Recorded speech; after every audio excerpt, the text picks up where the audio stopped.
கிறிஸ்துவுக்குள் அன்பானவர்களே, உங்களை இயேசுவின் நாமத்தில் நான் வாழ்த்துகிறேன். தேவனுடைய பிரதான கிருபையும் இரக்கமும் அவருடைய அன்பும் அவருடைய சந்தோஷம் சமாதானம், தேவனுடைய கிருபை, அவருடைய பிரசன்னம், அவருடைய பரிசுத்தம் நம் வாழ்க்கையில் ஒவ்வொரு நாளும் அவர் வருகை மட்டும் நிலைத்திருக்கும்படியா இயேசுவின் நாமத்தில் நான் வாழ்த்துகிறேன். ஆமேன். ஹல்லேலூயா. பிரியமானவர்களே, இன்றைக்கு நம்ம என்ன செய்ய போறோம்னா, ஒரு கொலை செய்ய போகிறோம். ஆமா, ஒன்றை நம்ம கொண்டு போட போறோம். என்ன அப்படின்னு சொல்லி கேட்டா, பகையை நாம் கொன்று விட வேண்டும். ஆம் பிரியமானவர்களே, உண்மையில் தேவன் யார் மேலேயும் அவர் பகை வைக்கல. பகை என்பது விரோதம், வெறுப்பு. ஆண்டவருடைய பிள்ளைகளாகிய நமக்கு அந்த பகை, குரோதம், வெறுப்பு இது எதுவுமே இருக்கக்கூடாது. ஆனால் நம்மெல்லாம் மனிதர்கள் அது இல்லாமல் நம்மளால் முடியாதுன்னு சொல்கிறோம். இல்லை, பகை அப்படின்றது வேற. உங்களுக்கு முடியலையா, அவர் பவுல் பேதுரு சொல்கிறது போல், யாவருடனும் சமாதானமாக நமக்கு பகை வேண்டாம். பகையை கொண்டு போட்டுருவோம். ஏன் அப்படின்னா, நம் தேவன் சிலுவையில் அவர் தன்னை ஒப்பு கொடுத்தது நிமித்தமாய் இரு திறத்தாரையும் அவர் ஒன்று சேர்த்தார் அப்படின்னு வருது. அது யாருன்னா, இயேசுவினுடைய பிள்ளைகளையும் இயேசுவை அறியாத புறஜாதிகளையும் அவர் ஒன்று சேர்த்தார். சிலுவையில் அவர் பகையை வென்றார். எவ்வளவோ அவரை வெறுத்தாங்க. ஆனால் அவர் எதுவுமே, நீ யூதனுடைய ராஜாவா, சொல்லுன்னு பிலாத்து கேட்டான். நான் உன்னை விடுவிச்சிடுறேன், நீ சொல்லு அப்படின்னு. ஆனால் அவர் சொல்லலை. ஆமாம், நான் ராஜா தான், ஆனால் இந்த உலகத்துக்குரிய ராஜா இல்லை அப்படின்னு அவன் பயப்படுறான். ஐயோ, தேவனுடைய ராஜ்யத்துக்கு ராஜான்னு சொல்கிறாரு, எனக்கு பயமாக இருக்கேன்னு ஓடி போய் இந்த ஜனங்கட்டையெல்லாம் போய் சொல்கிறான். எப்பா, நம்ம அவரை விட்டுடலாம்ப்பா, பண்டிகை அன்னைக்கு நான் ஒருத்தரை விடுதலை ஆக்கணும்ல, இவர் விடுதலை ஆக்குறேன்னு. இவங்க யாருமே அதுக்கு சம்மதிக்கலை. ஆனாலும் முற்றும் முடிய இதற்கென்றே வந்தேன்னு சொல்லி அவர் எல்லாவற்றையும் யாரையும் அவர் குற்றப்படுத்தலை. பகையை நாம் இன்றைக்கு கொன்று போட்டு விட வேண்டும். அப்போ என்ன அர்த்தம்? இன்னைக்கு குடும்பத்தில் யாரோடனாலும் நமக்கு பகை இருக்கா, கோபம் இருக்கா, வெறுப்பு இருக்கா, கசப்பு இருக்கா, இன்றைக்கு அதை நாம் தேவனிடத்தில் அறிக்கையிட்டு மன்னித்து நாம் மன்னிப்பை பெற்றுக்கொண்டு நாம் அவர்கள் மீது அன்பு செலுத்த வேண்டும். அவர்களை அந்த பகையை நாம் மறந்து விட வேண்டும். அதுதான் முக்கியம். ஐயோ, எனக்கு இவன் பண்ணிட்டானே, எனக்கு இவ இப்படி என்னை பற்றி பேசிட்டாலே, இவ இப்படி செஞ்சுட்டாளேன்னு சொல்லி மனசில் அந்த பகையானது என்ன பண்ணுதுன்னா வெறுப்பை கொண்டு வருகிறது. வெறுப்புன்றது என்னன்னா ஒரு நெருப்புக்கு சமம். அது அவங்கள எரிக்காது, நம்மளை எரிச்சிடும். நமக்குள் வெறுப்பு இருந்தால் அதனால பாதிக்கப்படுறது யாருன்னா நம்ம தான். ஏன்னா வெறுப்பு இருக்கும்போது கோபம் இருக்கும். அந்த வெறுப்புன்ற உணர்ச்சியானது நமக்குள் அப்பப்போ வந்ததுன்னா நம்மளுடைய நரம்புகளுக்கும் நம்மளுடைய அந்த இரத்தத்துக்கும் என்ன ஆகும்னா தீங்கு வரும்.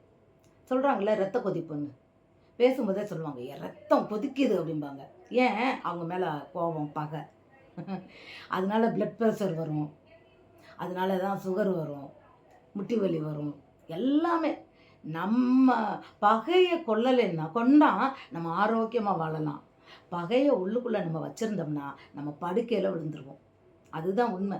சிலர் பாருங்களேன், மன்னிக்க முடியாது, மற்றவங்களை ஏற்றுக்கொள்ள முடியாது. இப்போது சப்போஸ் ஒரு என்ன சொல்கிறது, ஒரு பையனும் பொண்ணுமே இப்போ காதலிச்சு வந்துடுறாங்கன்னு வச்சுக்கோங்களேன். அவங்கள ஏற்றுக்கிட முடியாதுன்னு சொல்கிற தாய் தகப்பன் அதையே நினச்சி ஐயோ, என் பையன் என்னை ஏமாற்றிட்டானே, என் பையன் என்னை இப்போ ஏமாற்றிட்டானே, என்னை இப்படி பண்ணிட்டானேன்னு நினச்சி அவங்க சீக்கிரம் விழுந்துருவாங்க, சீக்கிரம் செத்து போயிடுவாங்க. கவலை என்பது ஒரு மனிதனை சீக்கிரமாக கொன்றுவிடும். அதற்கு காரணம் என்னன்னா, இதற்கெல்லாம் காரணமாக இருக்கிறதா அந்த பகை. இப்போ பகையினால் தானே கொலை நடக்குது. சொல்லுங்கள்.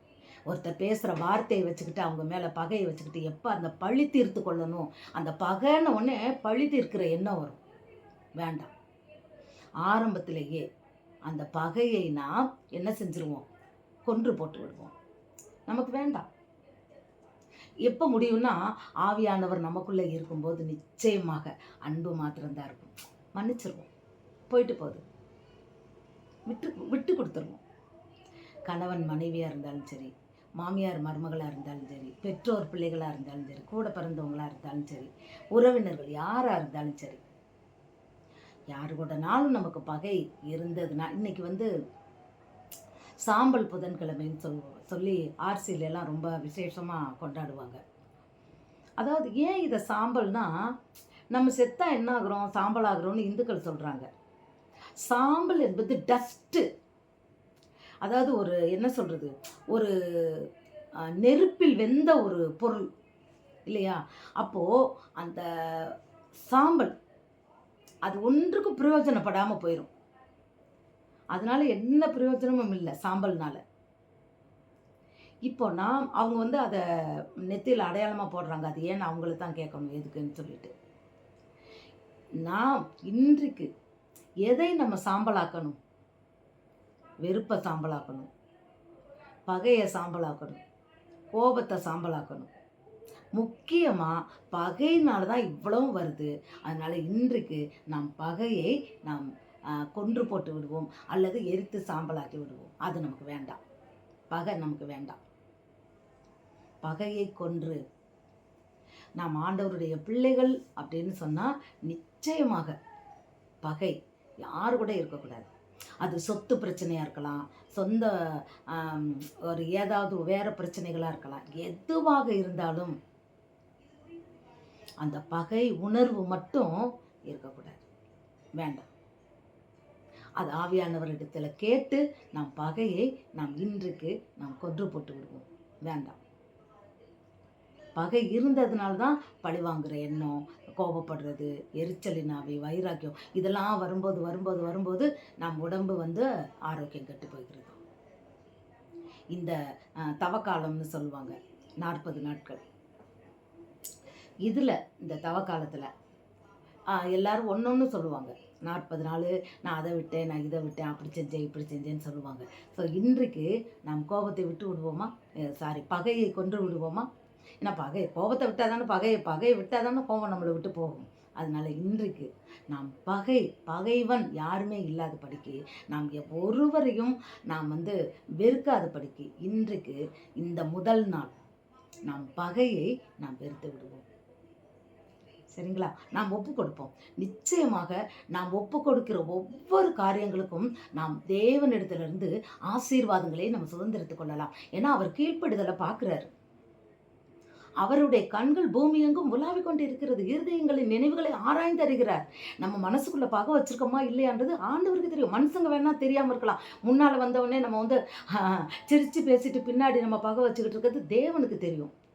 அவர் அதுக்குரிய நீதி தான் செய்வார். ஏன்னா நியாய தீர்ப்பில் நம்ம அவர்கிட்ட நிற்கணும்ல, வேற யார்கிட்ட நம்ம போவோம்?